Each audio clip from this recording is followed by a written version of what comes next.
एक उजला शर्ट वाला लड़का है जिसके बारे में कहा जा रहा है, कई लोगों ने इसको ट्वीट भी किया है, ये आप देख लीजिए।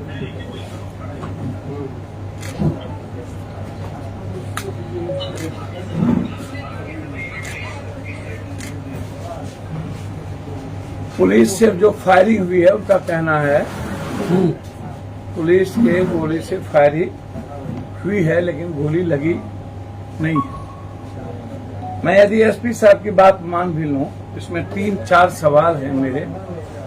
मैं एसपी साहब या डीएम साहब का सम्मान करता हूं। हमारी सरकार लगातार, चूंकि कई चीजों में बीजेपी जिसकी साजिश रहती है वो लगातार बदनाम हो रही है। बदनाम करने की साजिश बीजेपी के द्वारा किया जाता है हमेशा।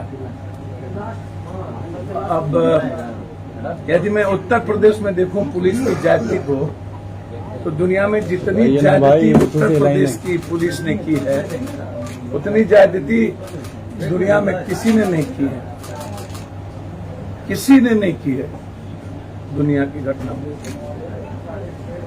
यदि जुल्म की इंतहा होगी तो उत्तर प्रदेश की पुलिस, जोगी जी की पुलिस दुनिया में सबसे ज्यादा जुल्म की है। यहाँ एक परिस्थिति जन्म घटना घटती है, लेकिन मेरा सवाल इसमें बहुत क्लियर है कि 20 दिनों से ये लगातार मैकिंग हो रहा था। मुद्दे थे बिल्कुल सामाजिक। बिजली के बारे में स्पष्ट है गांव का बिहार की स्थिति 2 मुद्दे पर है। एक है जो बिजली की कटौती लगातार हो रही है हमेशा, और वो कटौती मुझको लगता है कि मैं समझता हूं कि 3 से 4 घंटा ही गांव को बिजली मिल रही है। जो मैं गांव जाता हूं, जो मुझे समझ में है मैं उस तक बता रहा हूं। दूसरी चीज, जहां जहां स्मार्ट मीटर लगा है वो बिहार की जनता पर लगातार बोझ बनती जा रही है। वोचर बढ़ाओ, वोचर 2 मिनट में 2 दिन में खत्म हो जाना, और लगातार परेशानी वोचर के कारण। तो ये जो स्मार्ट मीटर है, ये इनको लेकर के भी सरकार को मेरा आग्रह है कि इस पर एक बार पुनर्विचार करनी चाहिए, और स्मार्ट मीटर रहे भी तो बोझ ना पड़े, उसके लिए कोई एक रास्ता निकालना चाहिए।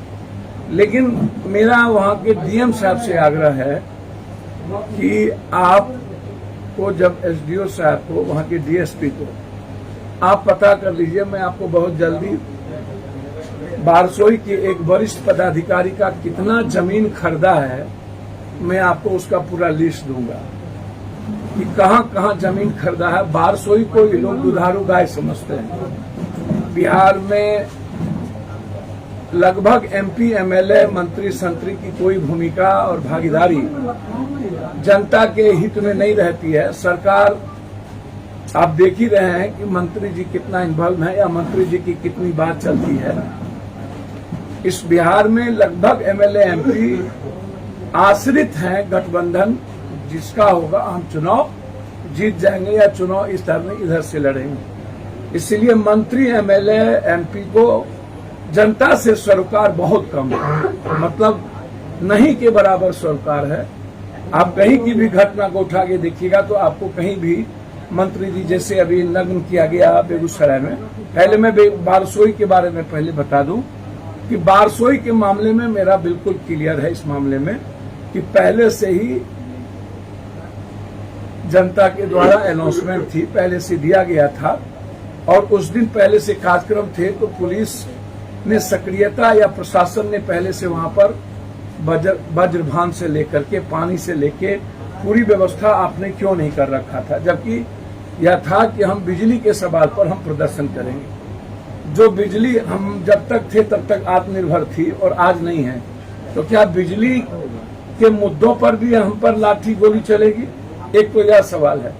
दूसरा, क्या आपको खबर पहले से नहीं थी? क्या यह रैंडम था या किसी ने साजिश कैसे रची? जब लोग पहले से खबर है, पर्चा बट रही है, तो इसमें कोई अदतन साजिश नहीं है, बिल्कुल नहीं है। आम जनता आए थे, इसमें सवाल नहीं उठता है कि कोई रिवॉल्वर लेके आने का। रिवॉल्वर लेके आप देखे होंगे कि कोई हाथ में रिवॉल्वर नहीं है, कोई सामान नहीं है, और बस एक डायलॉग तैयार कर लिया गया, वो आ रहा गया है, एक आदमी को मार के भाग गया। यदि मैं आपकी बात मान लूं कि वह एक आदमी को मार के भाग गया, तो खुर्शीद को किसने मारा? यदि आप कह रहे हैं कि सोनू साके को गोली उसने मारी, मैं कह रहा हूं कि नहीं, कोई गोली उनके हाथ में कोई रिवॉल्वर नहीं है। उसकी जांच पूरी तरीके से, मैं न्यायिक जांच चाहता हूं। यदि सही माने में पुलिस हमारी कटिहार की जस्टिस चाहती है, तो वो न्यायपालिका से न्यायिक जांच की मांग वो करेंगे। मैं चाहता हूं, या गठबंधन के जो सबसे बड़े अभी साथ में रहने वाले माले हैं, वो भी न्यायिक जांच चाहते हैं, मैं भी न्यायिक जांच चाहता हूं। बिल्कुल आप जांच करा लीजिए। यानी जो पहले मेरा बिल्कुल उसमें है कि कौन गोली, क्या माथे में 303 की गोली है, क्या माथे में किस रिवॉल्वर की गोली है। पुलिस के पास जो रिवॉल्वर है वो बिल्कुल अलग है, राइफल है बिल्कुल अलग है, तो गोली कौन सी लगी है ये भी तो इम्पोर्टेंट है पोस्टमार्टम। इसलिए मैं यदि एसपी साहब की बात मान भी लूं, मुझे कोई आपत्ति नहीं है उनकी बात नहीं मानने में, तो क्या हम यह उम्मीद करें कि कटिहार प्रशासन इसकी गोलीकांड की जांच, न्यायिक जांच करेंगे? क्या सरकार मृतक को 50-50 लाख रुपया देंगे? क्या उस परिवार को नौकरी देंगे? हमारा किसी पर दोषारोपण नहीं है। मेरा दोषारोपण है कि ना लाठी थी, ना किसी के हाथ में कुछ था। आप उठा के देख लें, जनता बैठी रही, वहां के एसडीओ साहब एक बार निकलने का, मिलने का उन्होंने सौभाग्य प्राप्त, दर्शन नहीं दिया। एक बार यदि अपना दर्शन दे दिए होते जनता को भगवान के रूप में एसडीओ साहब, तो यह घटना घटित नहीं होती। और आपको मैं बहुत बड़े बड़े पदाधिकारी की कटिहार की मैं आपको बहुत जल्दी पूरी संपत्ति की आपको दूंगा। तो आपसे मेरा आग्रह यह है कि इतने दिन जनता रहने के बावजूद, क्यों आप जनता से इतने देर रहने के बावजूद नहीं मिली? दोबारा जनता को क्यों आनी पड़ी? और आपने लाठी बिना चार्ज किए, बिना पानी चलाए, बिना आंसू गैस चलाए, बिना कुछ चलाए, आपने कमर के नीचे भी गोली नहीं चली, माथे के ऊपर गोली लगी, सीने में गोली लगी, तो ये तो जांच का विषय होगा ना। और इसको मैं दबने नहीं दूंगा। जरूरत होगी तो मैं इस मामले को लेकर के हाईकोर्ट जाऊंगा कि इसकी पूरी जांच मैं चाहता हूं। दूसरी और अंतिम बात इसमें कि गलत तरीके से वहां के नगर उपाध्यक्ष को इसमें इन्वॉल्व किया गया है। 41 में लगभग कई जनप्रतिनिधि को इसमें केस में डाला गया है, 1000 अननोन केस में डाला गया है। ये जो जनता पर आतंक का माहौल पैदा करने की शासन प्रशासन जो कोशिश कर रही है, इसके खिलाफ जरूरत होगी तो हम अनिश्चितकालीन भूख हड़ताल भी बैठेंगे, जरूरत पड़ेगा तो कटिहार और बारसोई बंद भी करेंगे, जरूरत पड़ेगा तो सीमांचल बंद करेंगे।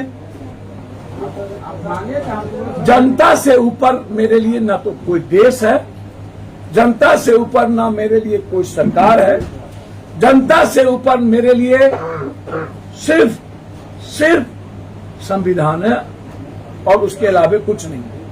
जनता से ऊपर जनता है तो देश है, जनता है, जनता के लिए कानून संविधान बनाए गए हैं। इसीलिए जनता के सवाल पर हम अपनी सरकार की ताकत बन के खड़े हैं कि इसमें सरकार की कोई भूमिका नहीं है, इसमें कटिहार प्रशासन ने हमारी सरकार को इन्वेस्टमेंट करने में कोई कसर नहीं बाकी रखा है। अकाउंटेबिलिटी तय होनी चाहिए सरकार के द्वारा कि ये जिम्मेदार कौन है, कौन लोग हैं, क्यों नहीं सजग थे। तो सरकार इस पर एक जांच कमेटी बैठा दे, उच्च स्तरीय तुरंत जांच कमेटी बैठा दे। जो लोग बारसोई में पदाधिकारी हैं उनका तुरंत टोटल का एसडीओ से लेकर डीएसपी से लेकर थाना से लेकर सबका तबादला कर दे और जांच बैठा के जो इसमें इन्वॉल्व है उसको सस्पेंड भी करे, उसको डिस्चार्ज भी करे और 3 सदों का मुकदमा भी लगे।